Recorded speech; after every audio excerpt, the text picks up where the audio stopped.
আসসালামু আলাইকুম। HSC ICT এর সংখ্যা পদ্ধতি রূপান্তর পার্ট 1-এ আমরা শিখব কিভাবে একটি ক্যালকুলেটর ব্যবহার করে আমরা বিভিন্ন পদ্ধতিতে থাকা মানকে এক বা একাধিক পদ্ধতিতে রূপান্তর করতে পারি। তো এর জন্য আমাদের একটি ক্যালকুলেটর নিতে হবে এবং সেটা যে কোনো এমএস-এর হলেই হবে। আমি মোডটা ক্লিয়ার করে নিই, যেহেতু আগে অঙ্ক করেছি। তো আমি এখানে 100 এমএস-এর একটি ক্যালকুলেটর নিয়েছি।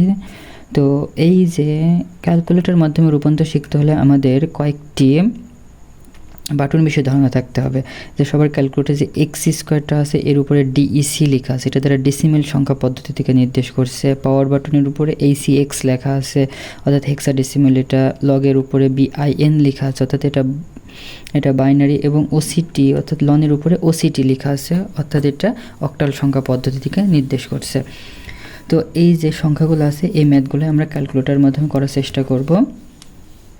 প্রথমত আসা যাক, এই মানটা আমাদের ক্যালকুলেটরে ইনপুট করতে হবে। তো খেয়াল করেন তো এই মানটা কি, 10 থাকলে কি হয়, সেটা ডেসিমেল হয়। তারপর 8 থাকলে কি হয়, সেটা অক্টাল হয়। 2 থাকলে সেটা বাইনারি হয়, এবং 16 থাকলে সেটা হেক্সাডেসিমেল হয়। 16 থাকলে সেটা হেক্সাডেসিমেল হয়। তো আমরা এখান থেকে যে 55 ডেসিমেল এটাই আমাদের তুলতে হবে। যে ক্যালকুলেটর ইনপুট করতে হলে মোড চেঞ্জ করতে হবে। এখানে মোড বাটনের উপর ক্লিক করলাম একবার, দুইবার। অনেকের এই যে বেস ফর্ম আসতে আগে পরে হতে পারে, তো খেয়াল রাখবেন কখন বেস ফর্ম আসবে। আর বেস ফর্মের নিচে কত আছে, 3 আছে, 3 ক্লিক করলাম। এবং 3 ক্লিক করার সাথে সাথে এখানে একটা সাংকেতিক চিহ্ন, একটা অ্যালফাবেট দেখা যাচ্ছে। এটা কি, এটা ডি দ্বারা ডেসিমেলকে নির্দেশ করছে। আমি যদি এটার উপর ক্লিক করি তাহলে সেটা ও হয়ে যাবে, অর্থাৎ অক্টাল। এটাকে লগের উপরে ক্লিক করলে বি হয়ে যাবে, অর্থাৎ বাইনারি। এবং এটার উপর ক্লিক করলে সেটা এইচ হয়ে যাবে, যেটা হেক্সাডেসিমেলকে নির্দেশ করছে। তাহলে এটা এখন একটা ডেসিমেল মান, সেজন্য আমাকে ডেসিমেল ফর্মে এটা থাকতে হবে। তাহলে ডেসিমেল কত আছে, 55 তুললাম এবং সমানে ক্লিক করে ইনপুট করে নিলাম। এইবার আমি যদি এটার উপর ক্লিক করি তাহলে সেটা কিসে চলে যাবে, সেটা হচ্ছে অক্টালে চলে যাবে। আচ্ছা, আমরা প্রথমত বাইনারি রাখছি। বাইনারির জন্য আমরা এই যে লগের উপর ক্লিক করলাম, তাহলে 55 এর বাইনারি মান এটা। তারপরে আমি যদি অক্টালের উপর এই যে লনের উপর ক্লিক করি তাহলে 55 এর অক্টাল মানটা পেয়ে যাব। আমি যদি হেক্সাডেসিমেলের উপর ক্লিক করি তাহলে 55 এর হেক্সাডেসিমেল মানটা পেয়ে যাব। তো এইবার আসা যাক আমরা একটা অক্টাল মানকে ভিন্ন ভিন্ন পদ্ধতিতে কিভাবে নেব।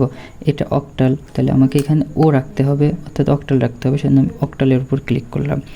এখানে ও চলে আসলে এটার মান কত আছে, 70 আছে। তুললাম 70 তোলার পরে এটা কোন পদ্ধতিতে নেব, বাইনারিতে নেব। সে যে বাইনারিতে এত হবে।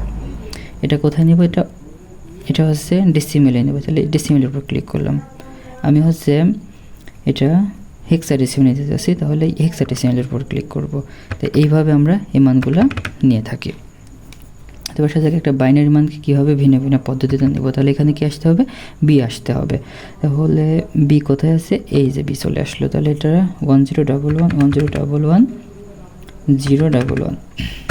ক্লিক করলাম। এটা তাহলে কি, এই মানটা ক্যালকুলেটরে ইনপুট হলো। এবার ভিন্ন ভিন্ন পদ্ধতিতে নেব, তাহলে এটার উপর ক্লিক করে সেটা ডেসিমেল হয়ে যাবে। এটা একটা আন্দাজে নেওয়া মান, সেটা 91 হলো। তারপর আসা যাক অক্টালের উপর ক্লিক করলে সেটা অক্টাল হয়ে যাবে।